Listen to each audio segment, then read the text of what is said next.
to play ball. Welcome to the podcast with no limits. Whether it be sports, current events, or random thoughts, this is the place to step in and stay a while. Your host is a proud alumnus of Rio Hondo Prep, a former minor league baseball umpire, and a man with strong opinions. Welcome to the Get Home Safe podcast and your host, Matt Hersema. Hey guys, and welcome to another episode of Get Home Safe. This is a Friday edition of the podcast, so you know that we have a great long-form interview set aside for you. Today, I'm going to be joined by Mr. John Martin. He has been involved in Kare Youth League for quite some time, a graduate of Rio Hondo Prep from 1974, had the opportunity to play in the first CIF championship football game in Rio Hondo history back in 72 that they lost, and then came back the next year and won in 73. Lots to chat about with Mr. John Martin, longtime coach of the program. He's the executive director now of Kare Youth League. He's the CFO, the chief financial officer for Minuteman Transport. He's on the board at Pasadena City College. There's a lot to cover, so let's get right to it and bring him on the show right now. It is my privilege to be joined by Mr. John Martin today on the podcast. Mr. John Martin, welcome to the Get Home Safe podcast. Hello, man. How's it going, sir? So you were telling me off the air that this is your very first podcast, and maybe you haven't heard too many podcasts really in the past. Not a big podcaster, probably should be more, but I'm not. No worries. Trust me, I was well behind the times, and it's a great medium to have conversations with people. Well, I really appreciate you doing this with me, Mr. Martin. And, I kind of gave a brief introduction about you with many different titles: executive director of Kare Youth League. You're on the board at Pasadena City College, the chief financial officer for Minuteman Transport. But you most recently have a new title, a brand new title that I know you're very proud of, and that is grandpa. So how's it feel being a new grandfather? Wow, it is like super special. She's just the sweetest little thing on the planet and so precious. I can't tell you how excited Grandma and I are. And we feel very grateful because, obviously this connects us to the drains.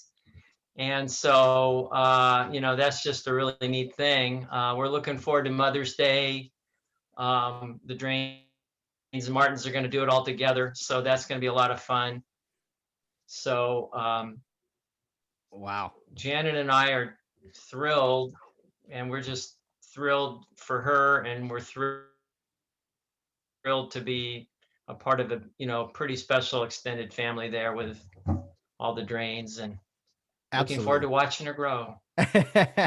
Absolutely. It's wonderful news. I don't know what else to say except for I can't ever find Grandma anymore without her. Grandma's with her every chance she can get, and Aunt Mackenzie just lives to be with her. So, the whole clan on this side, and I know she's got equal support on the other side. So it's just a really great thing. Oh, she's in great hands. And I have a feeling that it's probably going to be that way for a while there, Mr. Martin, where if you look, Matt, you can call me John. You can call me whatever you want. I know, It's but fine. Sir, some habits die hard. I know, it's okay. It's just, as I try to explain this to people who are not affiliated with Kare Youth League or Rio Hondo, why we get that. Right. That's just how things worked. And, away from Kare, my title's usually "Hey You," so it's okay. You'll answer to almost anything, huh? Right. That is so funny. Well, we got a lot to get to, Mr. Martin, talking about your experience with Kare Youth League and many other things, but you are currently the executive director of Kare Youth League. And so what exactly does that mean as far as your responsibilities on kind of a daily basis or throughout the year? So we have a lot of directors. They have different names. Up at Mount Kare, it's, camp manager. At Pearl Prep and Rio Hondo Prep, it's called Principal. Kare Youth League, it's maybe the commissioner, Mr. Bonger. Each of the care centers has a director. My job is to kind of coordinate all the directors together so that the total, our greater Christian mission is working across the organization. So I like to say we have a pretty flat administrative structure, and I'm kind of underneath it. So that's kind of my role, is to be the director for the directors and kind of be the coordinators on the total organization. And because of that, then I get to represent all of them with our board of directors and different places like that. So I'm kind of just trying to coordinate them all. You mentioned a lot of the places that I've been fortunate enough that I've got to work with a lot of different people in a lot of different places. And one of the things that all the people at Kare Youth League that are living there, so much, so long, every day don't realize, but the working with the care directors is just totally different than almost any place else, because they're also giving. Many places there's a lot of silos and companies, and everybody's fighting for their department or their division, or everybody's got their niche or the little inside politics. But when you get together with these amazing people for Kare Youth League, and so many of them just give it up, and one department may have extra hours and say, hey, maybe this department can use, and we can hire somebody to do this.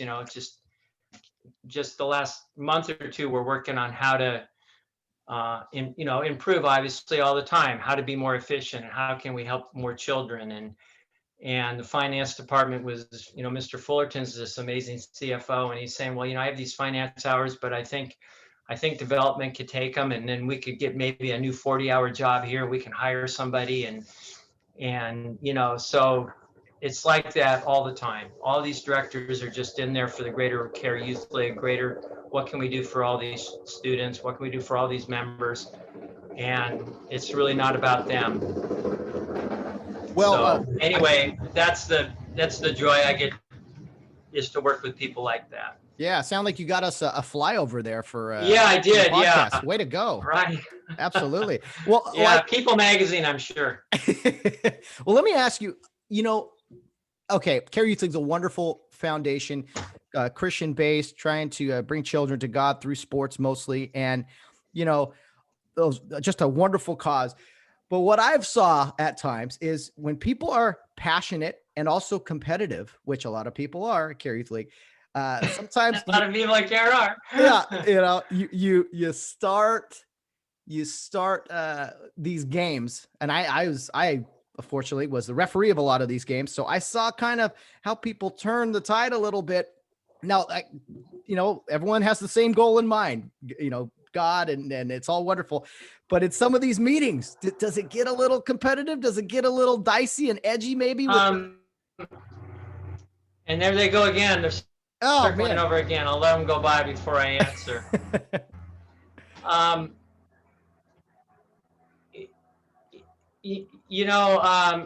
By and large, I'm going to say the answer is really no. I mean, obviously, on a time here, a time there, people get a little more passionate about a particular situation. The thing that I appreciate as directors, and this is kind of one of my mantras, is I make decisions, I don't make judgments. And so, there's decisions you have to make to run an organization, to run your life every day. You try to make the best decision you can make at the time you have to make it. Many times I always say to myself, I may never know if this was the best decision, but if I approach this issue and I look at both sides and I'm praying about it, I'm looking for what God's will is here, and you make a decision, and whether it was the perfect decision or not, made the best decision you can make if you approach it with that spirit and that approach. They pretty much do that. If they're passionate about anything, it isn't their department or they're worried about them. It's just their passion for the young people, and they're just concerned and want something to be better.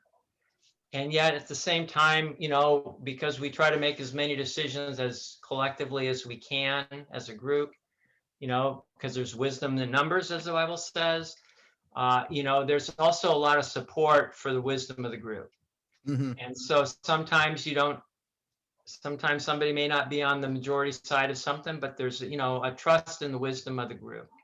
Well, I And mean, there's so, you know, yeah, I mean, that's life, right? So you move on. disagreement is life. I mean, Right. Absolutely. you don't get along with your family 100% of the time, and those are the people you love most in Absolutely. the world. So getting together and coming up with ideas or what's the best direction for the program has got to be tough at times. And I heard a quote once, and I don't know how much truth there is to it, but it's something along the lines of there's more damage done with indecision than maybe wrong decision.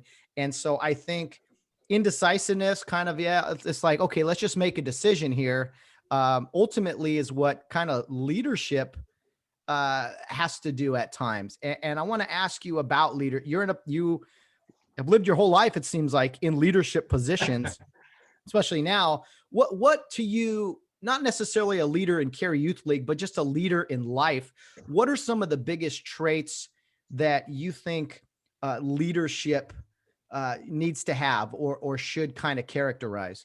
Okay, I wasn't ready for that one, but I think I got a pretty good answer. I'm going to circle back to a message that Mrs. Arliss Dowd gave at our youth church service one Sunday a long time ago. And she basically divided personalities of people into 4 quadrants, and she gave them colors. So, you know, this has been done by management people all over, and pick colors, you can pick animals, whatever. But in the Mrs. Dowd version that I heard that Sunday, there are your blue people who are kind of you think of a little bit dominant, a little bit, you know, this is what we're going to do, let's do it. You have your green personalities that are a little more calculating, a little more doing, like, you know, kind of almost doing the math behind their decisions in the background, and they're more you know, I would put the Apostle Peter in the blue category. You have your green personalities that are trying to calculate and good at moving things forward and just kind of nose to the grindstone kind of thing. You have your yellow personalities, which are very, very congenial individuals who are easy to talk to, easy to get along, you know, with. And then you have your red personalities that may be a little more artistic, a little more creative, a little different, a little out there. And I would say that good leadership skills, you would say, which one of those do you want to be if you really want to be a good leader? Are you the Peter, you know, dominant, or are you the green, okay, we're going to work through this together? Are you the yellow, congenial, let's kumbaya here? Or are you just artistic with these wild? I would say the answer is you need to be right in the middle. You need all of those. There's a time for leadership to step up and say, this is what we're doing. There's a lot of time for leadership to try to work congenially and understand people and just to listen, the yellow personality. There are many times that the right answer, it takes creativity, and organizations fail for lack of creativity. This is what we've always done. Yeah, but you know, things change, things are different. We're morphing all the time at Kare Youth League. And then, of course, you got to have the discipline. You got to have that green, disciplined personality that can faithfully, consistently, you know, do these kinds of things. And the trick to leadership is to when to deploy which leadership traits. When's the right time to step forward? When's the right time to kind of circle the wagons and work together? When are you out there saying, guys, we need some creativity. Who can we get in here? What can we do? Shake it up a bit. Mm-hmm. You know, so to me, that would be, if anyone's listening, I would say, if you look at really great leaders, they were all of those categories, and the wisdom to know when to deploy which one. So that'd be my, I'd like to say short answer, but that went a little longer than I'd hoped. But No, absolutely. And so, again, you think, and I'm referring to Kare Youth League here, but you can pick any organization. You need red personalities in the organization. You got to have some discipline or nothing works. And there are times where you got to come up with a plan and make a decision, like you were just saying.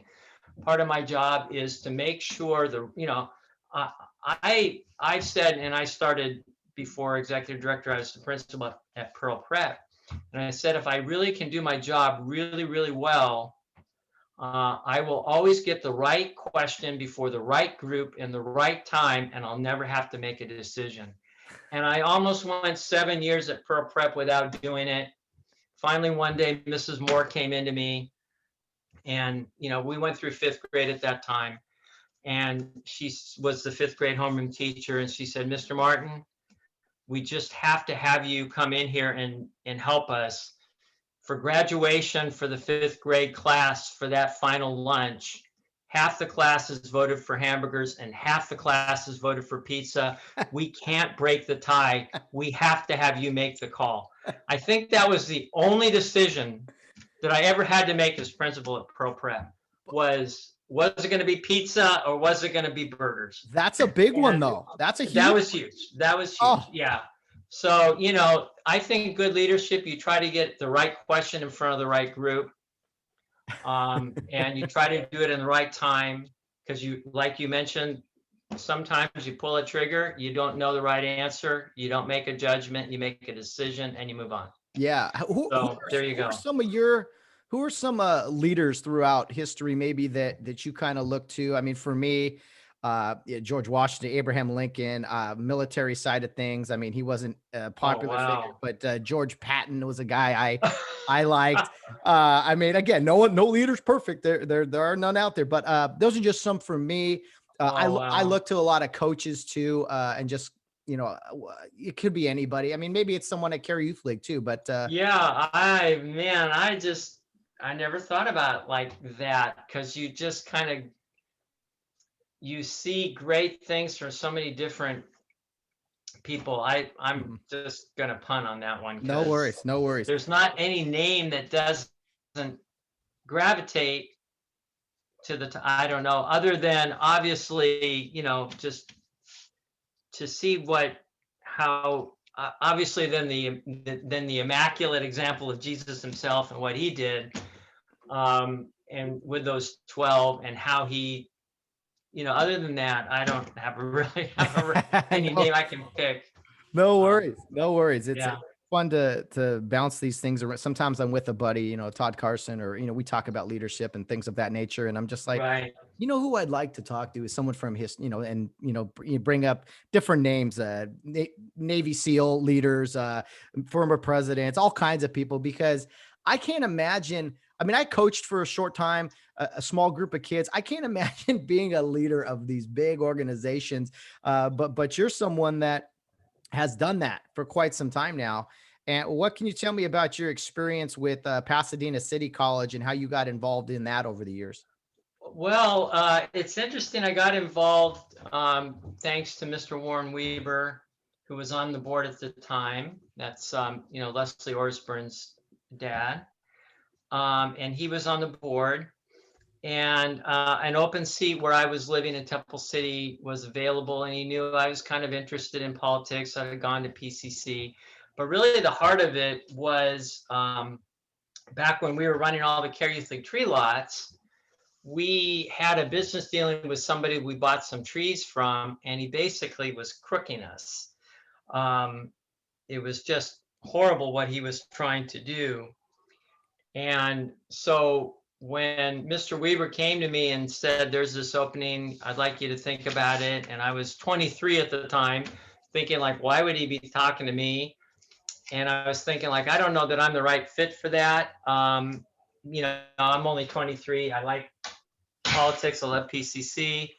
And then he mentioned, well, this guy is running and he's going to get the seat. And I said, man, if nobody else is running, I got to run against him. And so what ended up happening was the president of the Chamber of Commerce for Temple City at the time ended up also filing. And it was the last day, and I had to decide to file or not, or the last couple days. And I was calling the president of the Chamber of Commerce, trying to get him to talk to me, because I wasn't going to file. If he would talk to me and I could learn that he was a pretty decent chap, because I didn't really know him, I wasn't going to file, because I wasn't like I just didn't want the guy that Kare Youth League to get it. That's all. So I'm 23-year-old. My job title is, sport line worker for Kare Youth League, part-time. Living on, 50 cents a day or whatever. He would never call me back. And, who's this punk? And, he'd never call me back. So finally came to the last day and I filed, and then I ended up winning, and the rest is history. But had he called me and just said, I'm a great guy, we got to make sure this other guy doesn't get it, I'd like your help, I would have said, oh yeah, absolutely, I'm with you, So just one of those things. But I think God ordains these circumstances for us. So, anyway, so that got me on it. So How long were you affiliated? You're still affiliated with the I'm college, still on right? the board. It's been 41 years, I think. Wow. Yeah. Now, and at 23, were you were graduated already from college? I didn't even have a bachelor's degree then. I graduated, left PCC. I was going to UCLA and Cal State LA. Can't remember which one at the time, but or maybe I was in between them. Yeah. I don't know. No, I wasn't anybody to shake a stick at. That's for sure. I was just kind of, and I remember we were printing the campaign photo, and somebody got the wise idea to take the negative, because it was back when it wasn't digital, of course. If you flip the picture of me backwards, upside down, and printed it backwards, I looked 40 instead of 23, right? For some reason, when you flip the picture. So we flipped the picture so that when the printing went out, people saw my campaign photo, they wouldn't think, oh, he's a 23-year-old punk. Yeah. Why would we vote for him? Yeah. So that helped. So you're still affiliated in what way, and what are some different positions maybe you've held there with the college? Well, I've just been on the board the whole time. Okay. And, periodically when you're on the board, you become a board officer, which means you run the board meetings and you work more intimately with the superintendent president. And I've had the privilege to be on the budget and audit committee for the board for a few decades. Wow. And I had the privilege to be on the facility committee for the board for the last few decades. And obviously, for the old timers that go back to my day at PCC, when there wasn't the Robinson Stadium, and if you went down the wrong stairway, you bumped your head on a pipe that went across. And there's been a total campus rejuvenation since our days in the 70s. It's a totally different campus. It's just gorgeous. And we're working on the new master plan and the new rejuvenation. And then just real quickly, obviously one of my babies has been Pasadena City College Rosemead. And we've been at PCC Rosemead now for, I think, about 7 years. And regrettably, this was a beautiful facility. It was owned by the El Monte School District, El Monte High School District. And recently they've decided to take it back for adult ed. And so there won't be a PCC Rosemead there. But we are working to find a new location for PCC Rosemead, because it's just been a smashing success, and saves a lot of people long drives, and a lot of people that can't afford to own cars and get up there, have a place to go that's close to our district. So it's been really important to me, and we're very, very disappointed the El Monte High School Board's taking it back. But we'll do what we can to try to replace it. So, yeah, anyway, an extension campus is great, if for nothing else, for better parking, right? And which I know is always always a challenge. Right. Oh man, that was the very thing. I mean, that was one of my mantras when I first got on the board, to almost quote, the former British Prime Minister: "There will be parking in our time." So we've since built 2 parking structures. And done quite a bit on parking, obviously, at PCC, because back in the day that was pretty important. So there's been different issues through the decades, but obviously the community college is just, a wonderful start for almost anyone because it's close, it's local, it's, you can almost get the first 2 years free. It's just been special to me and to many. So anyway, that's So the PCC side of me. yeah, to be on two boards, Kare Youth League, youth organization for kids, nonprofit, and then you go to PCC, a college, adult education, really. I mean, is there a big difference in kind of, those board meetings and the different approach maybe? Because these are people that are passionate about, college education versus people that are passionate about a youth sports program. So do you kind of have to switch hats, or is it kind of the same? Okay, well, so just for clarity, because I'm executive director, I report to the Kare Youth League board. Oh, okay. And at PCC, the superintendent reports to us as a board. So yeah, it's been a really, and even in my role at Constitutional Rights Foundation, obviously they have a board. They have a board of about 60 to 70 of the most high-powered downtown LA attorneys you've ever met. So, it's been a great experience to be able to participate in all these different organizations and intertwine good ideas and make, the way things operate. Obviously, we all follow Robert's Rule of Order. We all understand, an individual board member really has no authority outside of the vote that he casts, where your superintendent or your executive director is supposed to be kind of moving the show. And so in some ways, I kind of have, I hope, a history at PCC of being a pretty supportive of our superintendent president, whoever it is, as long as they're doing a really good job, of course, because, I'm kind of playing a similar role. So I understand that. And I understand what I'm not supposed to be getting my fingers into at PCC. And I try to stay out of it. So, but there's, getting to work with these board members for Constitutional Rights Foundation. I will say that the current board at Kare Youth League is just, it is like there is no egos in that room. Every one of those board members, and I rattle off their names just to get them on the air, and I'm sure just on the fly I'd miss one, but they really are a joy to work with. They are so dedicated. They are so concerned about the program. They so get it. They get the mission, and they're not trying to, there's no egos. They're not worried about anything other than really what's best for these young people in running this organization. And we're really blessed to have the crew that we have on the board. And I'd like to, I don't want to take time rattling off all their names, but no, it's in good I'm very hands. grateful to them. It's in great hands for sure. Yeah, I actually got to participate in being a board member of a officiating association, a basketball officiating association for a few years. So I know what you mean when you talk about egos. Sometimes when you're not, it wasn't always the case. It's much better, I'll say it this way, when there aren't as many egos in a board or an organization like that, when you can just, hey, let's have a conversation, let's formulate ideas. Because when there's too many egos, oh man, that gets to be really and there's a lot of superintendent presidents who say 25% of my job goes to care and feeding the board. I try to be one that they don't have to care and feed. I prefer their time going to running a better institution. I'm not there to be care and fed. I'm there for general guidance. I'm there to represent the community. I'm there to advocate for a PCC in Rosemead, obviously, because that's part of my district. And I see what it's done for so many.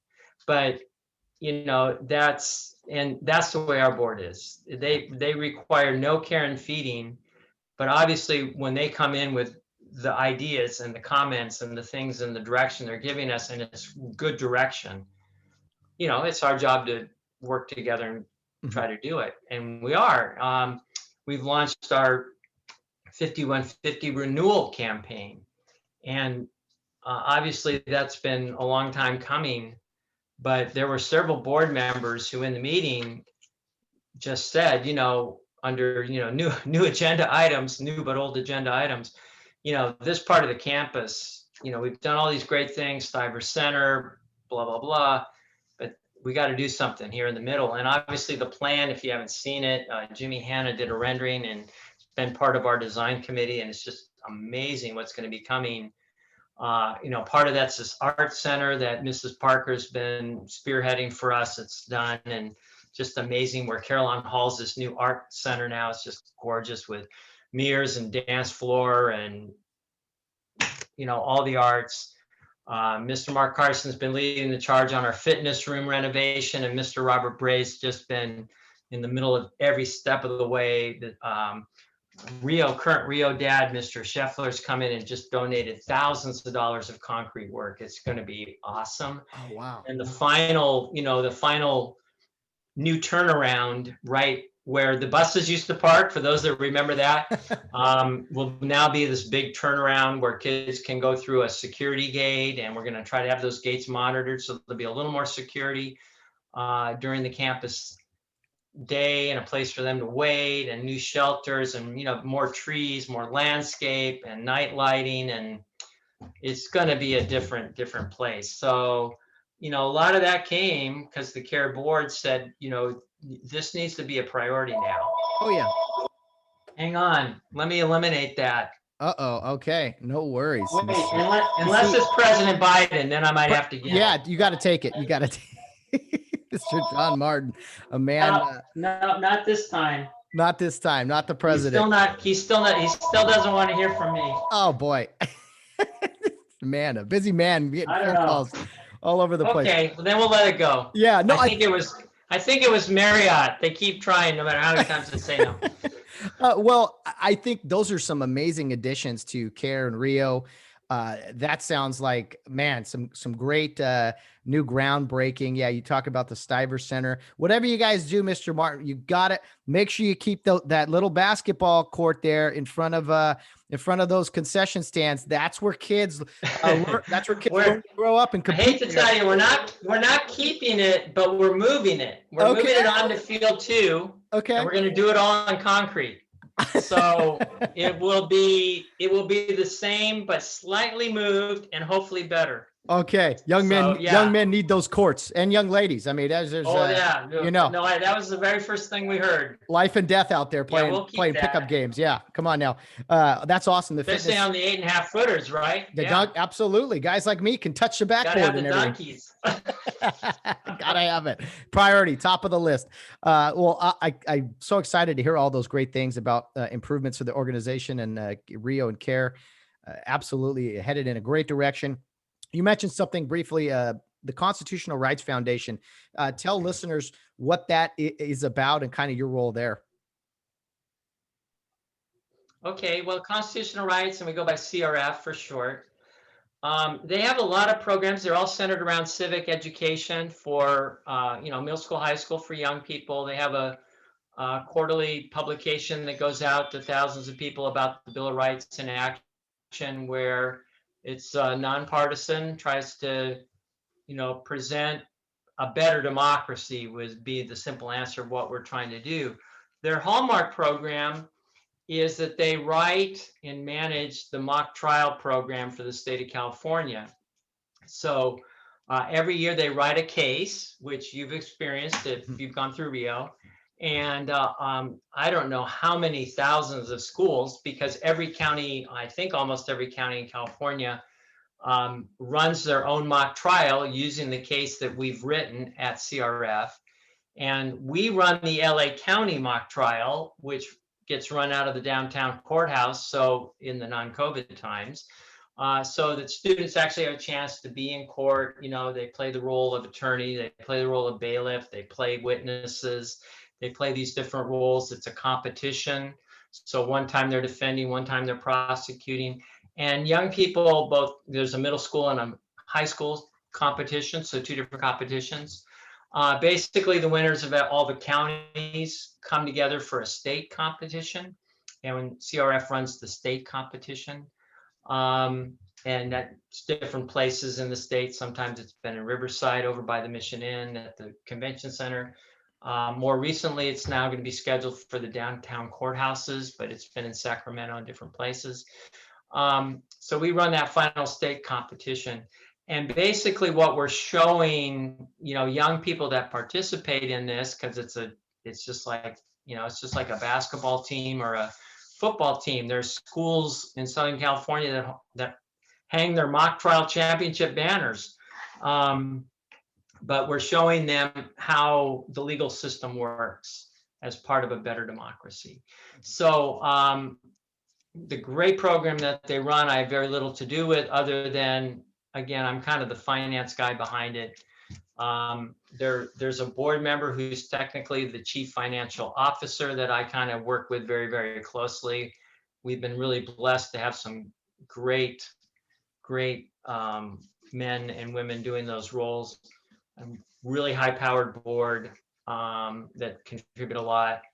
So, and again, great experience for me that I get to bring back and share with Kare and take ideas around. And so, but the mock trial program is kind of our hallmark program for the constitutional rights that most of the people can identify with. I remember participating as a kid, junior high kid, I think, and I don't know if the high school does it more now, but that was a lot of fun. I mean, you learn legal terms, you learn, the actual how a courtroom works, and it was really fun to be a part of. And I think it's something. It's almost like you read textbooks and this and that for different subjects, but to participate in something like that for kids, a very hands-on approach, I think it's very beneficial, and hopefully something that continues for quite some time. I know Rio's been doing it a real long time. I'll give you a really great story that combines Rio and constitutional rights with a mock trial. There was, as you know, we have a very, strong relationship with the First Mount Zion Church in Dumfries, Virginia, outside of Washington, DC. And one of the highlights of our trips every year is to visit the Mount Zion Church. And, many times besides the great, fried chicken that they would give us, many times our members would stay in homes of the families of the church.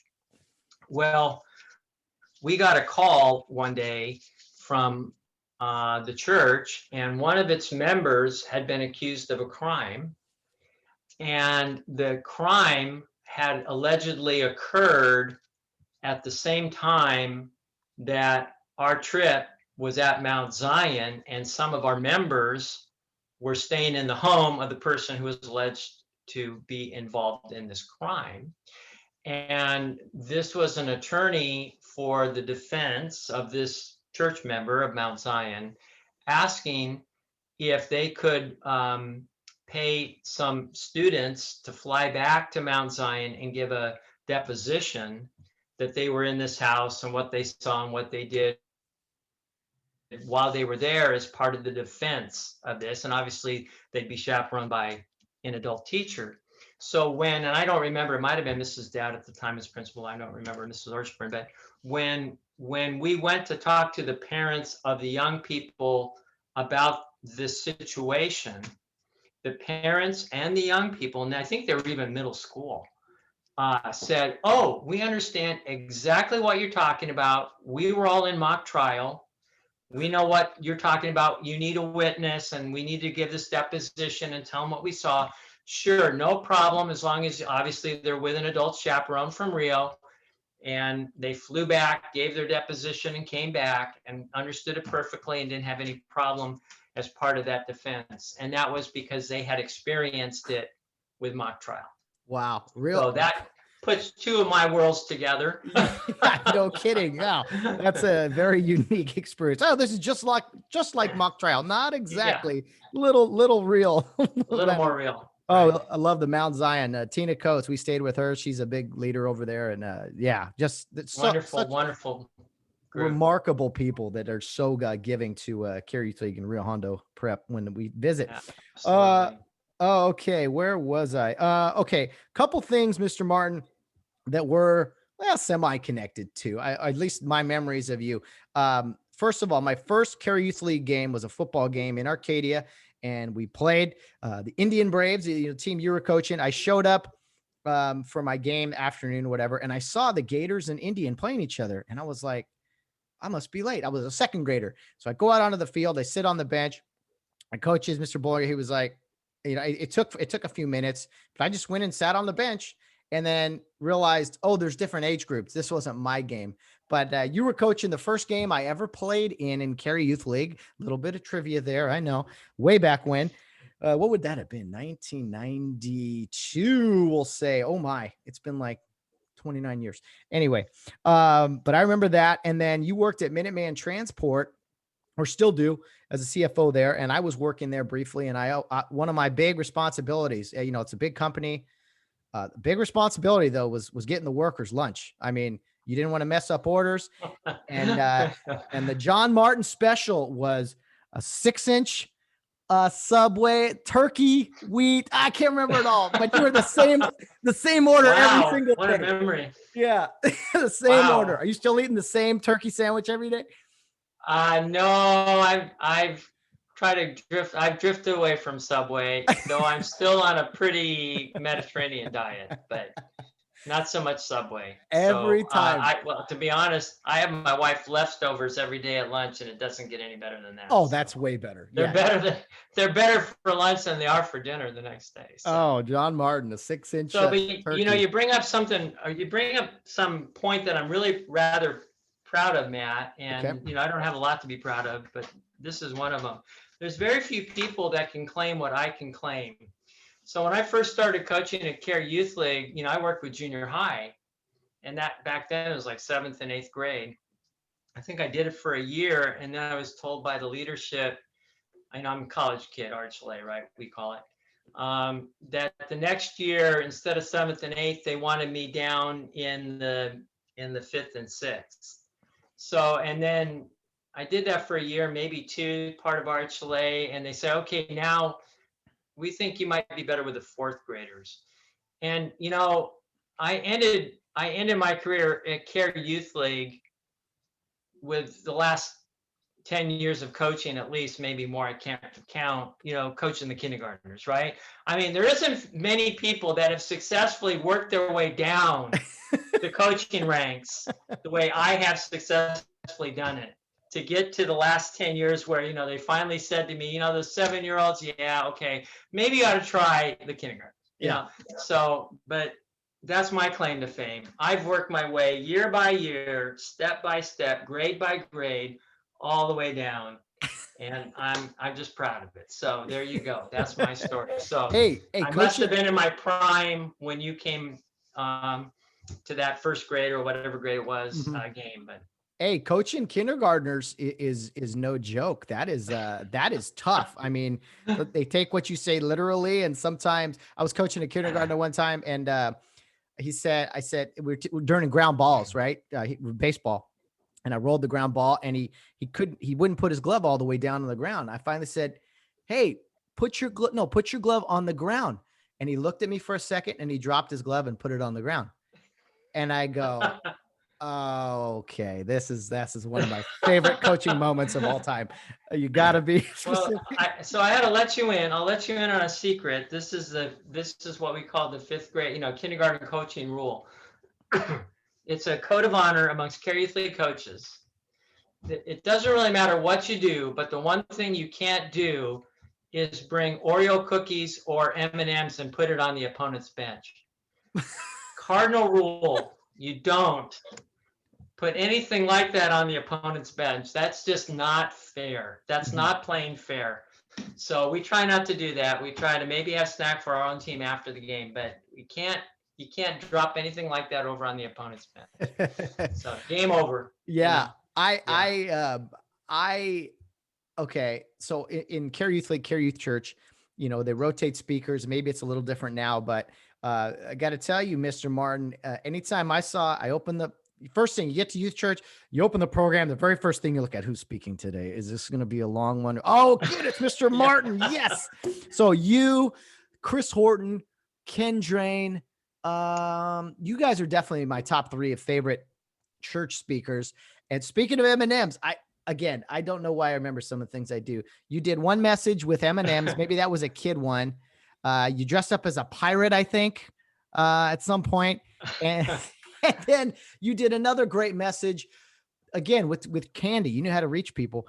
Something regarding it was a vegetable bag where you had to choose bag of veggie. broccoli and the chocolate and the Hershey bars. Yes, and you We flipped put them. the Hershey bars in the bag of broccoli, and the Hershey bars were empty. And let them pick what they wanted after we talked to them about how it's important Make the right to, decision. Yeah. make, the right decision, even if, one of those now or later kind of things. And if they picked the broccoli, they ended up with a Hershey bar. And if you picked the Hershey bar, you ended up with a wrapper. Yeah, I remember that one. Yeah, absolutely. Most of them I don't, but that one I do. How did you come up with church, speaking in church ideas? I remember you spilled your water one time right at the beginning, and then you just recovered. You're like, well, here we go. Like, I remember that happening. I don't know why, but I do. How did you come up with some of your speaking in church ideas? Because I thought you had some great ones. Well, obviously, I mean, and I don't speak in church anymore, Matt. Oh, not anymore? So, okay. But, I think all the church speakers, you just pray and ask God to kind of lead you what's important. Maybe you see something in somebody that you're concerned about, or you in yourself that you're working on, that God's working with you on. I know the last few messages I gave, they were all really more to giving to myself. This is where God's working with me right now. And then obviously when I'm working with the 5-year-olds as much as I am, you're always trying to figure out a way to bring it home. I still think part of the best time at Kare Youth Church today is the children's message. And, Mr. Horton last Sunday was just brilliant, and he had his coat on, and the idea was, he had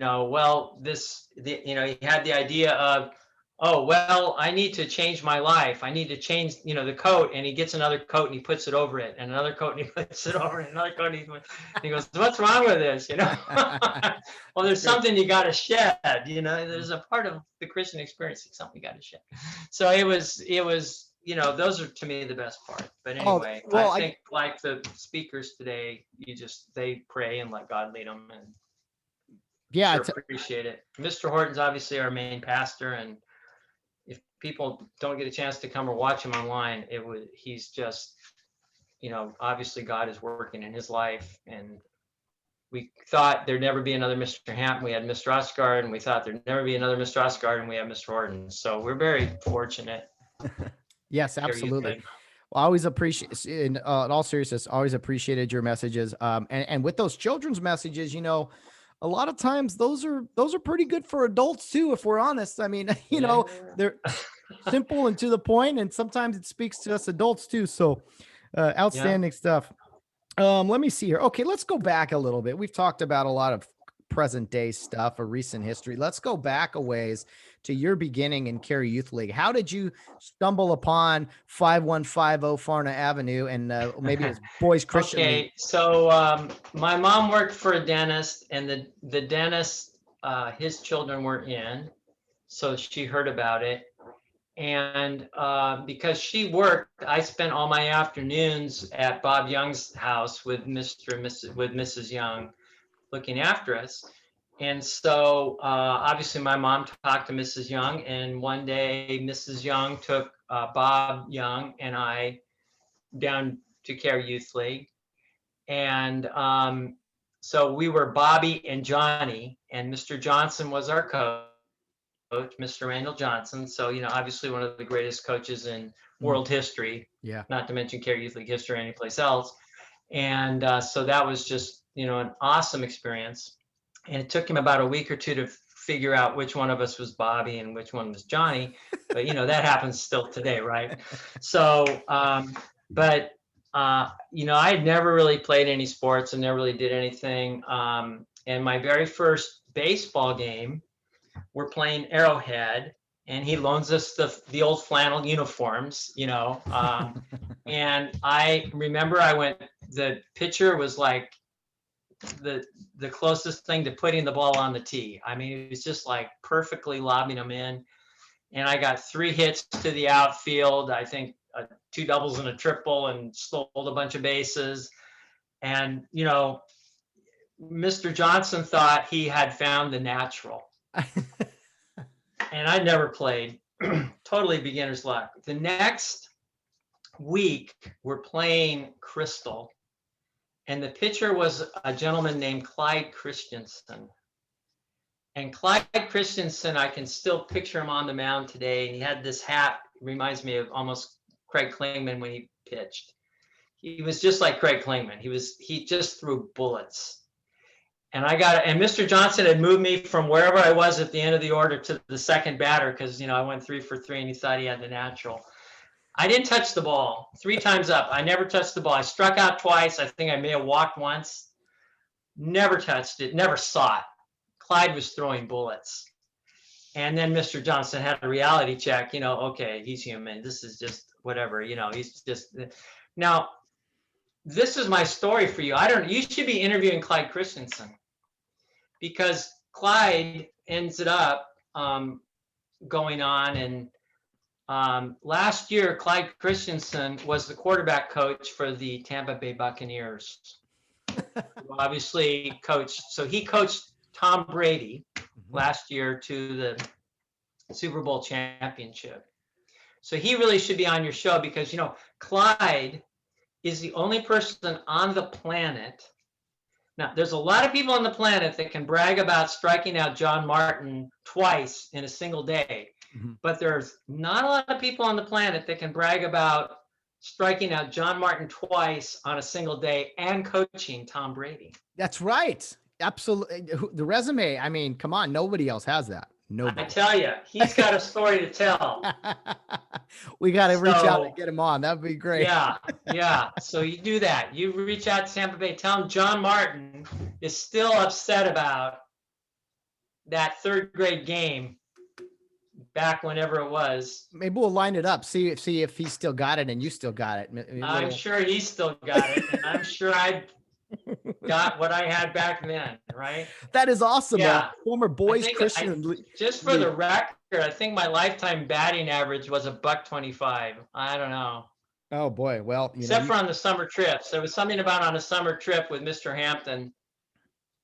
I seemed to be able to hit a ball, but if I wasn't on a summer trip, yeah. Having a good time. I don't know. When I wasn't on a summer trip, I couldn't. I didn't know. That's crazy. Former boys Christian League member was the quarterback coach of the Tampa Bay Buccaneers. Outstanding. Very cool. Yeah. I love hearing stories. He still remembers BCL. Oh, that's fantastic, man. So there's a chance. There's a chance he's told Tom Brady this story, Mr. Martin. There's a chance. I never thought about that. He probably said, "Yeah, you ought to listen to me. I struck out John Martin twice in a single day." 7 Super Bowl champions after that. Yeah, that is fantastic. Absolutely. I guarantee you, life was tough until I struck out John Martin twice. And then now I'm coaching you. It's all downhill from there.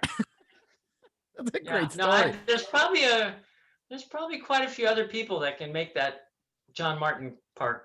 Oh boy. But they're not a quarterback. But not with Tom Brady. No, that is great. So excellent story, Kare there. So now when you were Rio Hondo Prep, didn't it start in, I think, the late 60s? So was kind of the whole origin still kind of new as far as Kare Youth League guys? When I started in 7th grade, we were, pretty established. It wasn't quite like that. Okay. So when you went to Rio, it was still a pretty new school, right? In the 70s? It's fairly new, but it wasn't like I was on any of the pioneering classes or anything, Yeah. Okay. So you played football. Well, you played, other sports as well, but I talk about Rio Hondo Prep football quite a bit on this program and the history of it and the tradition and everything. You have, again, kind of a bit of trivia here. You were on the very first team to play in a championship game in 1972. And then you came back the next year and you were on the very first CIF championship football team in Rio Hondo Prep history in 73. So what can you tell me? We're going to talk a little football here for a while, but were you a football guy? Did you love football? Did you dislike it? What was it like playing Rio football? Oh, I love football. Yeah. Oh, I love football. Yeah, football's always been one of my favorite sports. And I didn't when I was younger, I was a pretty normal sized kid. I didn't realize till I was a junior, maybe in my senior year, how small I was. But back then we were playing 6-man, so it didn't really matter. Um, so in '72, we lost to Brethren in that championship game. We had tied them in the regular season. And in the championship game, we scored as many touchdowns as they did, but they made their extra points. Mm. And so 3 of us, Tom Fowler, Steve Tuttle, and I, said, we lost championship because they made extra points and we didn't, because back then 6-man, you got a 2 points on the extra points for 2 points in 6-man. So the next year, Tom centered and I held, and Steve Tuttle was our kicker. And we started that summer on the summer trips. And every day we practiced kicking, every single day. Oh, yeah. During school, every day we would go out at lunch and just kick and kick and kick and kick. And, Tom just kept practicing the snap, and I just kept trying to get the hold, and Steve was doing the kicking. And we said, we are not going to lose it by our extra points this year. Wow. And that was a pretty important decision. Interesting little story that probably nobody but Mr. Philip Osgard will ever, kind of knows or remembers. We were playing Brethren, it's going back and forth. And I remember getting the short pass and breaking for the touchdown with time running out at the end of the first half. And I remember seeing the end zone line, and there were 2 Brethren guys kind of sandwiching me, coming at me, so there wasn't anywhere to go. And I remember thrusting for the goal line and sticking the ball out like you do, reaching for the goal line right when they both hit me. And I thought I had it. I mean, the ball went over the line. There's no question. The ball was over the line when I came down. The question, of course, as as an official, is when did the knee touch? Where was the ball? Yeah. Blah, blah, blah. And I remember looking up down the goal line, because the ball was in the end zone. I'm looking down the goal line, and I saw Mr. Philip Osgard standing right there. And I thought, last play of the half, I thought like, yeah. And then they said no. It was on the 1 foot line or something like that. So we didn't score the touchdown at the end of the half, and ended up scoring as many touchdowns and losing it on the extra points to them. And Mr. Philip Osgard came up to me later and just said, "You were so in. You were so in." And so, I always remember that story of that game that, most people probably wouldn't realize or remember how close some of these things are. Oh, yeah. Obviously, the next year, we had a really great team, and Steve Hershey, Jim Parker, a lot of great guys, and pretty much just, ran the table. But Steve, Tom, and I made sure we were not going to lose on kicking. And I love that. Every day like coming back. We started. We may have started in basketball season right after that, saying every day we are going to do this, and we are not going to lose on kicking next year. Snap, hold, kick. Yeah, I love that attitude. We're not letting this happen again. And Right. Mr. Martin, I just figured, I knew there was something about us. You and we have something in common. CIF champion holders. There you go. I mean, a huge position. Hey, it's not as easy as it looks. If you mess it up, you're the no one loves you. So no glory. Everyone sees the snap and the kick, but the hold is kind of lost in the wash there. So hey, to this day, a lot of my job is just trying to be the go-between between the snapper and the kicker, right? That's it. It all comes full circle. You try to get a good snapper with a good kicker and let them work together, and your job is just to help them make it work. You could use that analogy for almost anything. That's fantastic. Well, talk to me about your teammates. In '72, and I might mix up the classes, but I believe Steve Martin, Chris Horton, Casey Clevenger are kind of the guys I would know They were Yeah. seniors, I believe, right? On that 72 Yeah, team? we had Jim Struck on that team, Ken Koopman, Ridwan Dunya. Those were all the seniors. I may have missed one. And then my fellow classmates, Oscar Alvin, Steve Hershey. I think Joe Cox was a year below us and playing up. Well, no, not that was the 70, that was 73, 74. In 72. Yeah. So I was with, those were just that group. And, to this day, we 55s, we call ourselves the 55s because most of us were born in 55. Charlie Parsons, big part of that. To this day, we 55 still get together for birthdays. So that group, all of us born in 55. Charlie and I were born in December of 55. So we were behind a year, but we're part of the 55 club. And there was one time we went out for birthdays and it was on Ridwan Dunya's birthday. And obviously Ridwan doesn't get to join us as much because he's not as local. But I remember we called him on his birthday and we were sitting there at Outback together and called Ridwan. And so there's still that pretty good camaraderie there. There's some really great guys. I could talk worlds about them all. Casey Clevenger in particular, he was our center and he was our middle linebacker. And if you know Mr. Casey Clevenger, he's not a very big guy, and he wasn't a very big guy back then.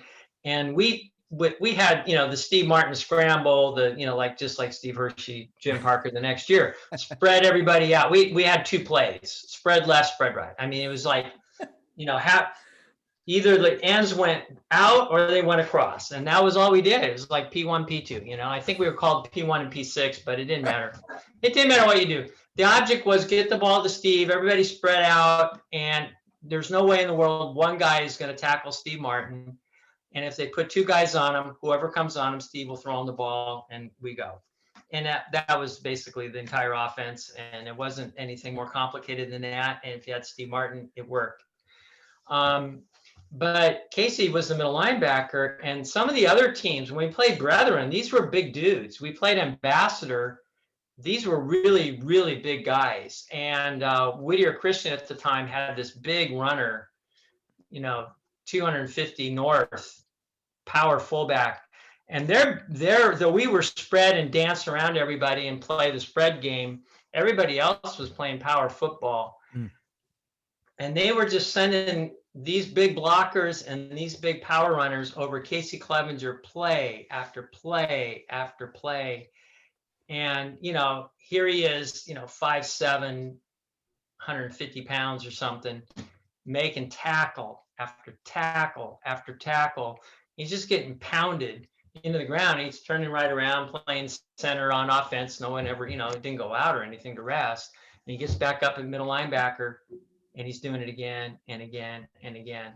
And, there was a grit in these guys that to this day, you see what this has made them the men that they are. Steve Martin had a separated shoulder and he had special pads underneath the shoulder pads. And he's still out there running around because he was the basic, he was the core of the team. No one person could catch Steve, but, he only had one arm. And fortunately, I think it may have been his left shoulder, whatever, anyway, they're just amazing people to play with. I can remember at practice one time, I caught a pass and I'm running and I saw Jim Struck.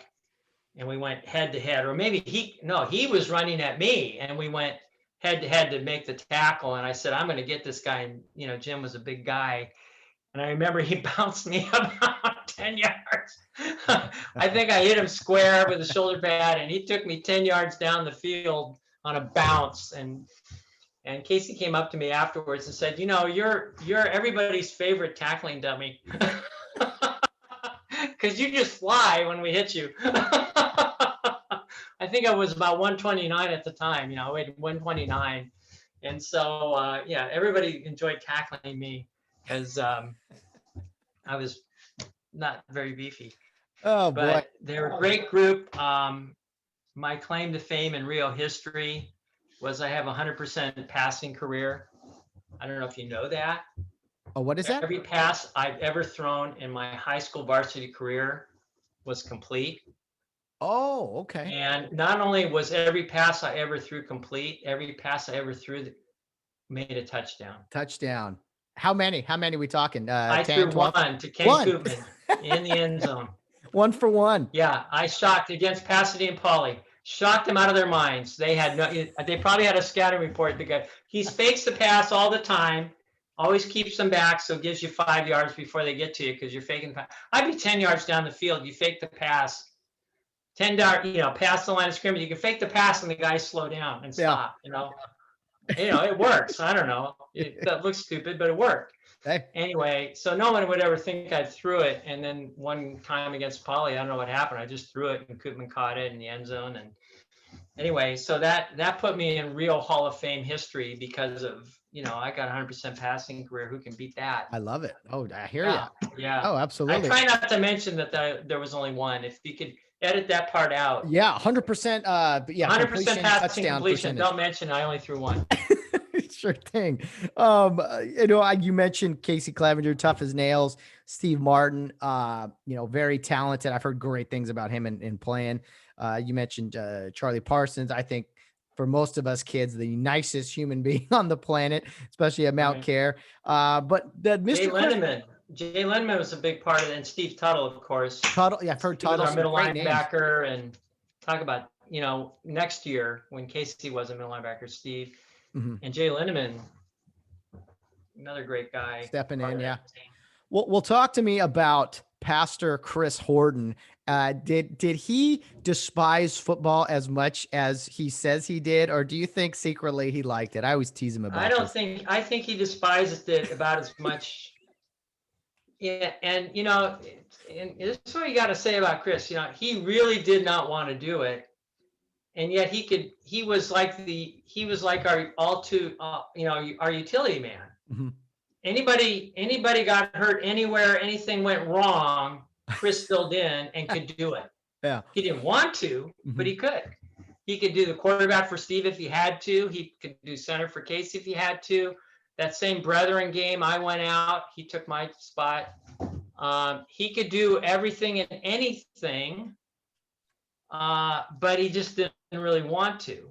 And he probably could do it like mine as good as I did, for sure. He just didn't want to. But yeah, he pretty much wasn't a big football guy, but he would do whatever he was asked to do, and he did it really, really well. So, but you had to kind of, yank him out there. Mr. Dad had to yank him out there to get him out there. Oh, it was fun chatting with him. Pretty amazing once he was out there. Yeah. Come on. You can do this. That's great. It's a great sport. Yeah. It gets, pain and suffering and all that. Very cool stuff. I mean, you sounds like you had a great experience with those guys in your class or just above you.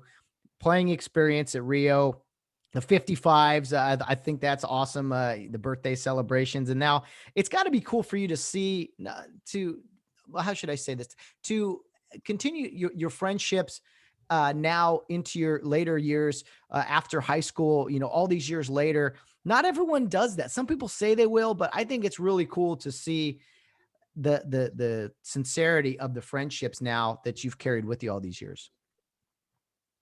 Yeah, again, I feel really fortunate these men that I got to grow up with. If I can't name them all, but I'm just going to say, you look at how God has blessed so many people through Mr. Horton and his pastoral leadership. You look at Steve Martin, and God has really put some challenging experiences in his life.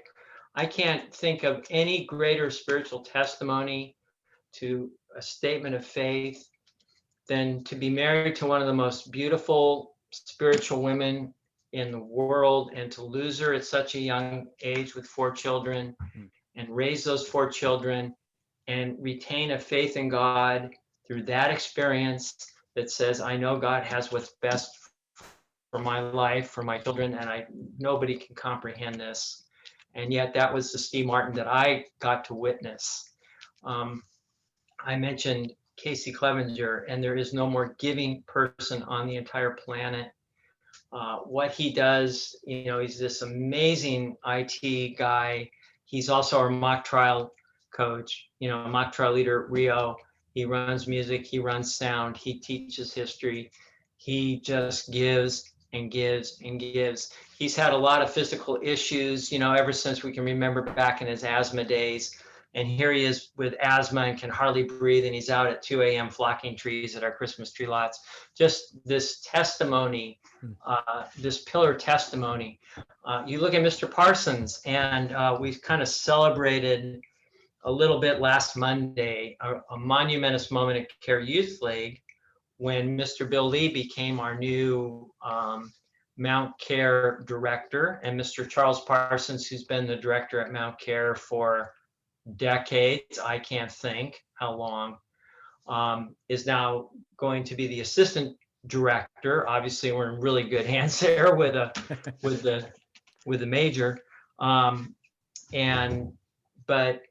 what Mr. Parsons has done at Mount Kare, both the program, obviously the facility, and going from, I tell people back when we went to Mount Kare, the smell of the outhouse just floated up to your bunks, and every night in the middle of the night you'd hear that door, that squeaky door go quack, quack, quack, quack, quack, and somebody else goes in and goes quack, quack, quack, quack, quack.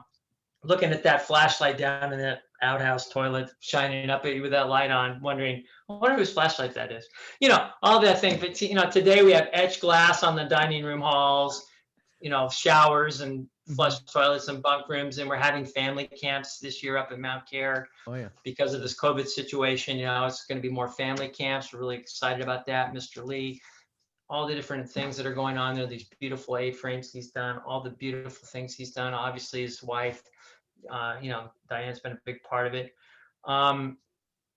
These were the guys that I got to grow up with.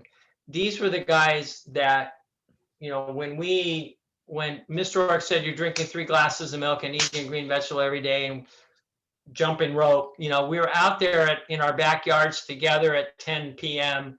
trying to get our 3rd glass of milk down while somebody else is timing their jump rope and somebody else is microwaving peas or something to get the green vegetable in, and keeping each other on task. And there was a camaraderie, but it all had a central, we really wanted to be godly young men. We wanted to live right. We checked each other. We call each other into question.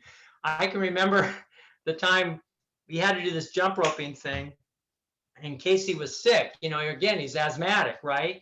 And he goes, I can't breathe. I'm not feeling well. I think I'm sick.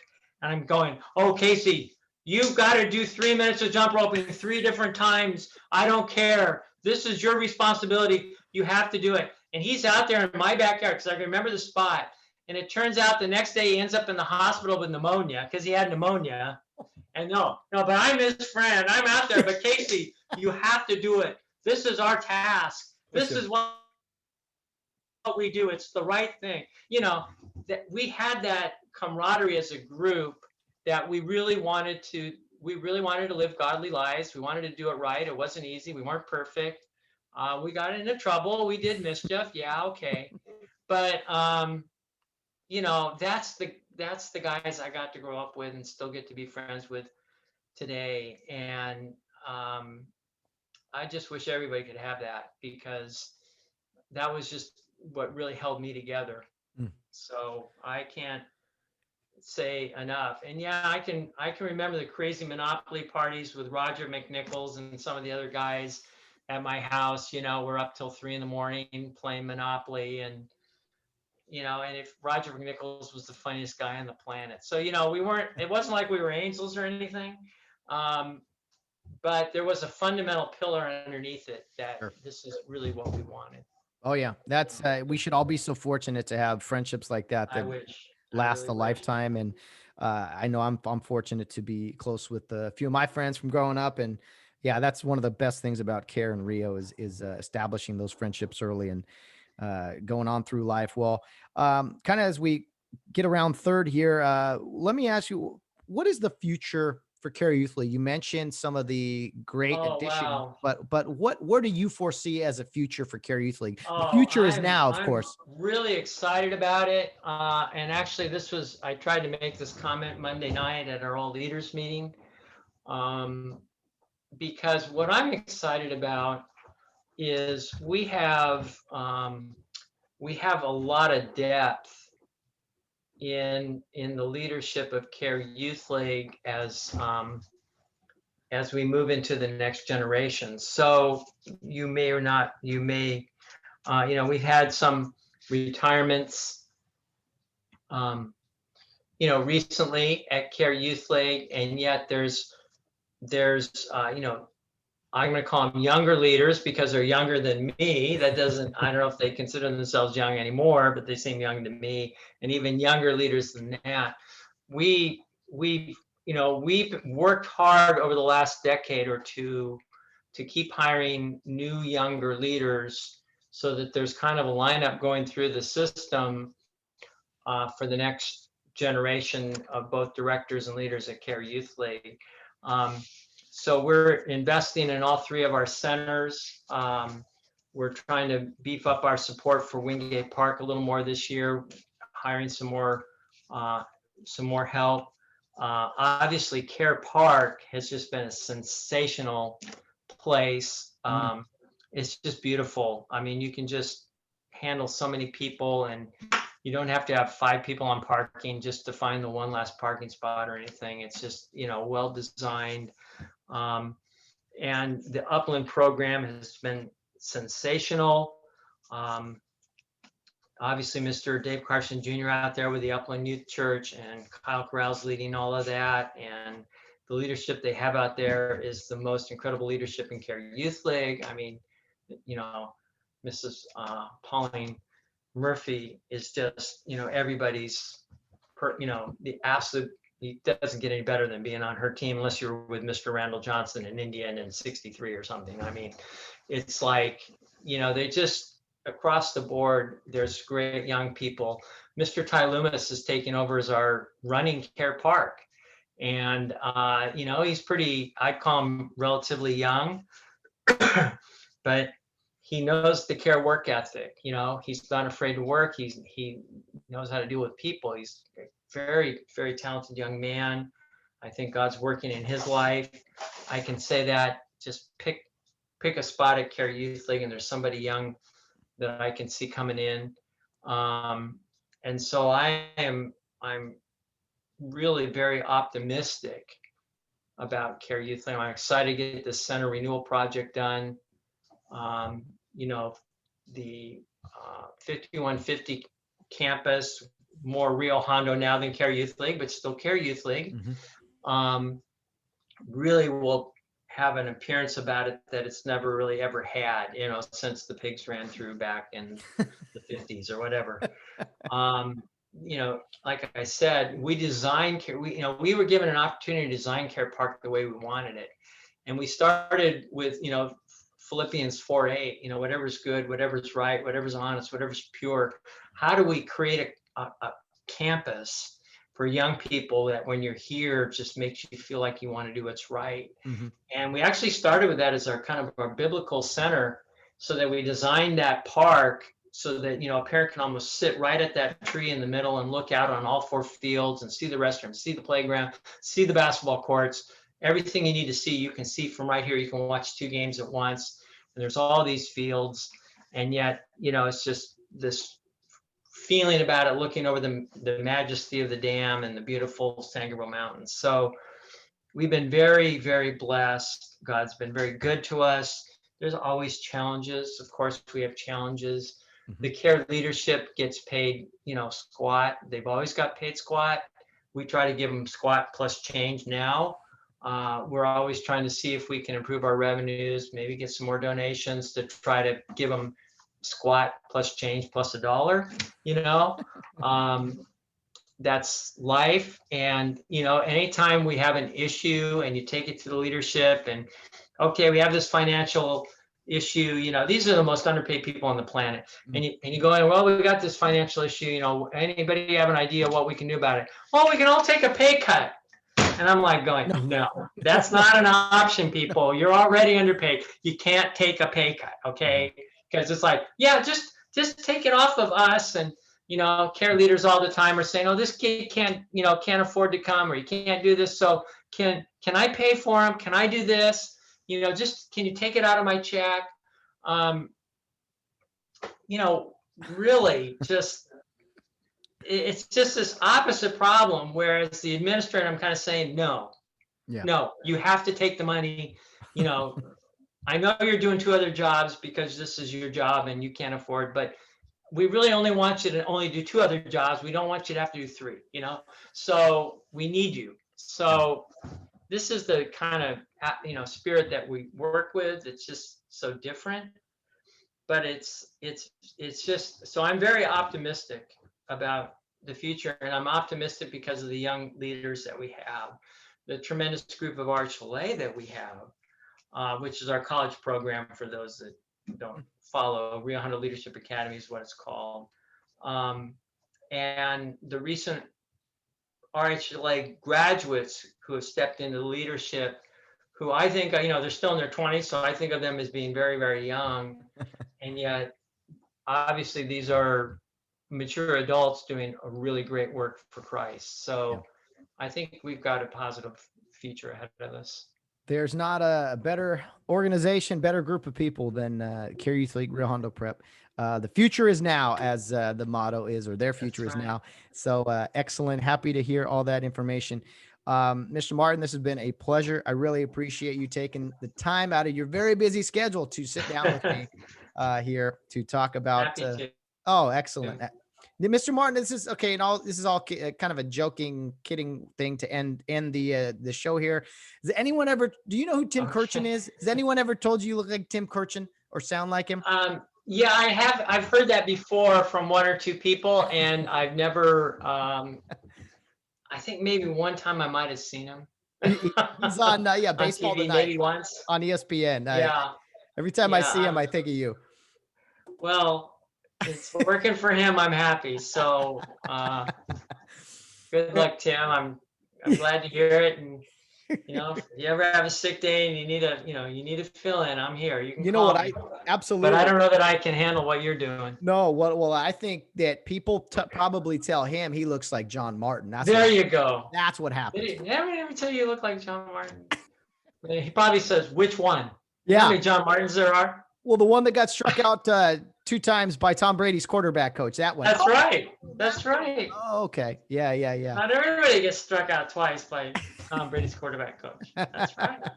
Oh, that's John Martin. Yeah. The famous one. Yeah. Tim Kurkjian. Mr. John Martin, thank you so much. Thank you. It's been a pleasure. Thank you, Matt. Happy to do it.